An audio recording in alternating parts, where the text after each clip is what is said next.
جب اجمیر شریف آئے تھے نا تو خیمہ لگایا ہوا تھا۔ خواجہ غریب نواز سرکار خیمے میں عصر سے لے کر مغرب تک روتے رہتے تھے۔ ایک نوجوان اجمیر سے باہر گیا تھا پڑھنے کے لیے، واپس آیا، خیمے کے قریب سے گزرا تو رونے کی آواز آئی۔ فوراً دیکھتا تو خواجہ غریب نواز سرکار رو رہے ہیں۔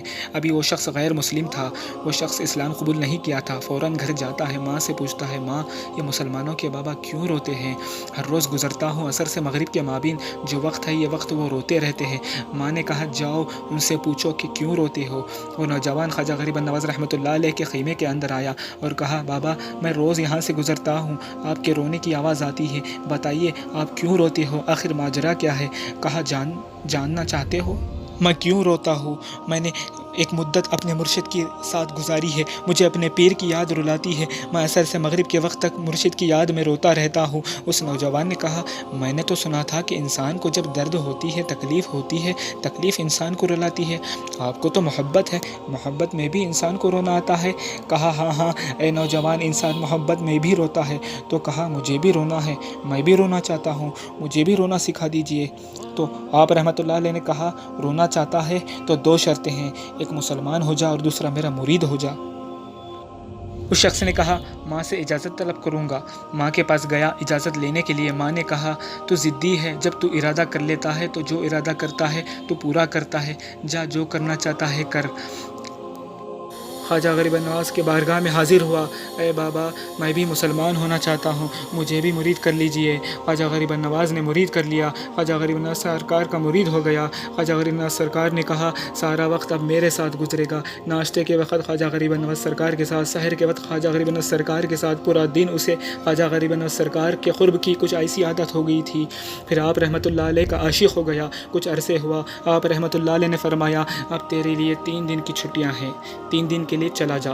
اس نے کہا، مسئلہ ہی کوئی نہیں ہے، کوئی ایشو، کوئی پرابلم ہی نہیں ہے، ٹھیک ہے 3 دن کے لیے چلا جاؤں گا۔ 3 دن کے لیے تو اب مجھ سے ملاقات نہیں کر سکتا، مجھ سے ملنے کی تجھے اجازت نہیں۔ اس نے کہا، ٹھیک ہے نہیں ملوں گا۔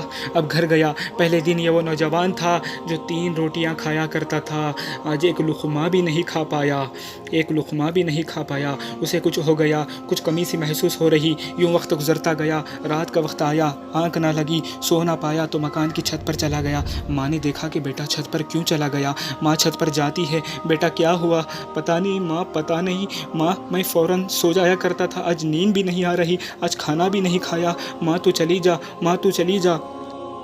ماں چلی جاتی ہے، یوں سحری کا وقت ہوتا ہے، اس کی آنکھوں سے اشکوں کی برسات جاری ہو جاتی ہے، وہ رو رہا ہے، اس پر رقت طاری ہے۔ ماں پھر سے آتی ہے، بیٹے کیا ہوا؟ ماں مجھے پیار ہو گیا، مجھے محبت ہو گئی، تو جا ماں، تو میرے مرشد کے پاس جا اور کہہ دو کہ مجھے بلا لیں، اب یہ جدائی برداشت نہیں ہوتی، اب مرشد کی جدائی برداشت نہیں ہوتی۔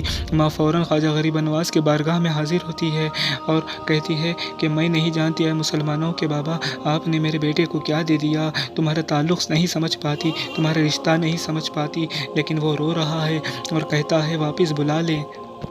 خواجہ غریب نواز نے کہا، نہیں ابھی وقت نہیں، اپنی زبان میں کہتا ہوں، گویا کہ آپ رحمۃ اللہ علیہ نے کیا کہا ہوگا، ابھی تو ابتدائی عشق ہے، روتا ہے کیا، آگے دیکھ ہوتا ہے کیا، تیری تمنا تھی، تیری خواہش تھی محبت میں رونے کی عادت ہو جائے، ابھی تو ابتدا ہے۔ ماں کو واپس بھیج دیا، وہ واپس چلی آتی ہے، بیٹے کو بتاتی ہے، وہ اجازت نہیں دے رہے۔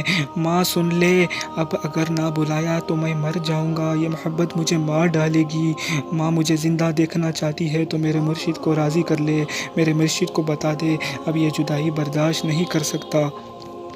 پھر سے ماں دربار میں حاضر ہوئی اور کہا، اے غریب نواز کرم فرما دیجئے، مجھ ماں کی تمنا ہے، ماں کی آرزو ہے، بلا لیجئے، وہ مر جائے گا۔ تو کہا، ماں کی تمنا ہے، تیری بات مانتا ہوں، جا اسے واپس بھیج دے۔ وہ بھاگتا ہوا خواجہ غریب نواز کے بارگاہ میں حاضر ہوتا ہے۔ اس وقت خواجہ غریب نواز اپنے مریدوں کو درس دے رہے ہیں، ایک مجموعہ لگا ہوا ہے، وہ فوراً خواجہ غریب نواز کے دروازے پر کھڑا ہوا ہوتا ہے، سب مرید یہ منظر دیکھ رہے ہیں۔ خواجہ غریب نواز سرکار کو وہ شخص دیکھتا ہے، آپ رحمۃ اللہ علیہ اسے دیکھتے ہیں، آپ رحمۃ اللہ علیہ نے اس کی آنکھوں سے آنکھیں ملائی اور کہا، محبت میں رونا کیسے آتا ہے؟